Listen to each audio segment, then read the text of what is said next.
كل شويه تقولي لي تعبانه تعبانه. انت اصلا بتعمل ايه في الشقه؟ بعمل ايه؟ طول النهار واقفه في المطبخ لحد ما وسطي اتقطم من التنظيف وعمل الاكل وكل حاجه. يا سلام، وهي دي حاجات تتعب؟ خدي مفاتيح التاكسي كده وانزلي مكان يوم واحد بس واشتغلي، وانت تتعبي وتشوفي التعب اللي بجد وتعرفي ان الله حق. خلاص يا سيدي نبدل الادوار، تبقى انت هدى وابقى انا رامي. نعم زي ما بقول لك كده. ايوه، تبقى انت مكاني وابقى انا مكانك. مش هناكل بقى ولا ايه؟ انا جعانه قوي.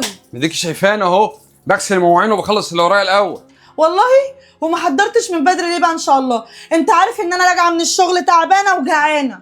كنت بنضف البيت وبرتبه وبروقه. بقول لك ايه، خدي كيس الزباله معاك وارميه وانت ماشيه، يلا. وانا مالي؟ مش انت ست البيت دلوقتي؟ يبقى شغلتك انت.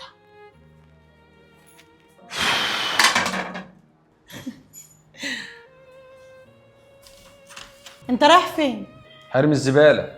وهو في ست بيت تنزل ترمي الزباله بشعرها كده؟ استنى.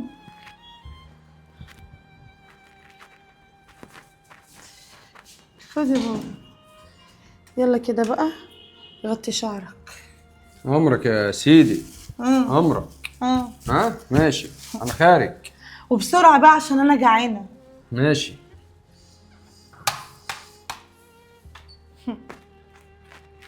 ايه عجبك الاكل؟ يا حبيبي تسلم ايدك. ماشي. ناقص حاجه بس. ايه؟ كوبايه الشاي بقى الجميله من ايدك دي. لا لحد كده وكفايه، انا طول اليوم واقف في المطبخ لحد ما وسطي اتقطع، تعبت من شغل البيت. تعبت من شغل البيت؟ ليه؟ بتعمل ايه؟ تعبت من ايه؟ ايه يعني تنظيف وغسيل وكنس ومسح وغيره؟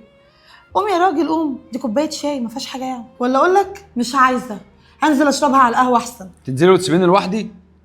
ما انا دلوقتي راجل البيت، يعني اعمل اللي انا عايزاه.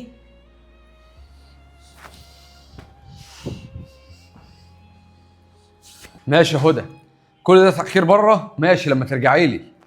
ماشي. انا ولعبت يا زهر واتبدلت نحوين. الحمد لله على السلامة يا هاني، كل ده تأخير بره؟ ها؟ سهرانة طول الليل بره البيت؟ ولا كأن في كلبة مستنياكي؟ اقصد ولا كأن جوزك مستنيكي في البيت؟ بقول لك ايه، انا راجعه من بره رايقه ومبسوطه ومفيش حاجه مضايقاني. مالك كده بقيت نكدي وبتحب النكد ليه كده؟ هدى بقول لك ايه، من الاخر بقى كده كل واحد يرجع لطبيعته ويعمل اللي كان بيعمله. انا وسط اتقطم من شغل البيت، انا مش قادر اكمل. لا حول ولا قوه الا بالله. عرفت بقى؟ عشان كل شويه كنت تقول ان الستات ما بتتعبش في البيت. الستات بيعملوا ايه في البيت؟ بصراحه بتتعبوا وبتتبهدلوا، حقك عليا، انا اللي ما كنتش مقدر تعبك. الصراحه برضو الله يكون في عونك. انتوا يعني كرجاله بتتعبوا برضو في الشغل بره البيت. انا ظهري اتقطم من القعده في التاكسي. يبقى لازم من هنا ورايح نقدر تعب بعض ونقف مع بعض.